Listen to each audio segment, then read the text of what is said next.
2026 সালের জানুয়ারির দ্বিতীয় সপ্তাহে 10-15 জানুয়ারি ইতালির ভিসা এবং ভিএফএস গ্লোবাল বাংলাদেশ নিয়ে সর্বশেষ আপডেটগুলো নিচে দেওয়া হলো। লিগ্যালাইজেশন বা অ্যাপোস্টিল আপডেট। বর্তমানে বাংলাদেশে সব ধরনের পাবলিক ডকুমেন্ট, জন্ম নিবন্ধন, বিয়ের সনদ ইত্যাদি ইতালির ভিসার জন্য জমা দেওয়ার আগে অবশ্যই পররাষ্ট্র মন্ত্রণালয় থেকে অ্যাপোস্টিল করিয়ে নিতে হবে। আগে এটি সরাসরি জমা দেওয়া যেত, কিন্তু এখন অ্যাপোস্টিল করা না থাকলে বিএফএস কোনো ডকুমেন্ট গ্রহণ করছে না। 2. কাজের ভিসা নুল্লা অস্টা সংক্রান্ত খবর।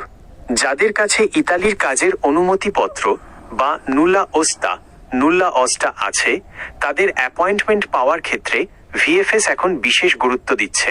বিশেষ করে যাদের নুল্লা ওস্তার মেয়াদ শেষের দিকে 5-6 মাস পূর্ণ হতে চলেছে, তাদের অগ্রাধিকার ভিত্তিতে স্লট দেওয়া হচ্ছে। নতুন বছরের 2026 জন্য যারা আবেদন জমা দিতে চাচ্ছেন, তাদের কিউআর কোড স্ক্যান করে সব তথ্য যাচাইয়ের পর পাসপোর্ট গ্রহণ করা হচ্ছে। 3. ট্যুরিস্ট ও বিজনেস ভিসা। নতুন বছরে ট্যুরিস্ট এবং বিজনেস ভিসার জন্য অ্যাপয়েন্টমেন্ট স্লট কিছুটা সীমিত থাকলেও প্রতি মাসের শুরুতে নতুন স্লট খোলা হচ্ছে।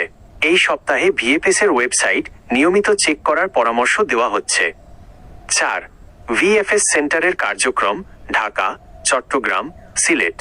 নতুন নিয়ম, এখন থেকে ভিএফএস সেন্টারে প্রবেশ করার সময় অবশ্যই অ্যাপয়েন্টমেন্ট লেটারের প্রিন্ট কপি এবং পাসপোর্টের মূল কপি সাথে থাকতে হবে।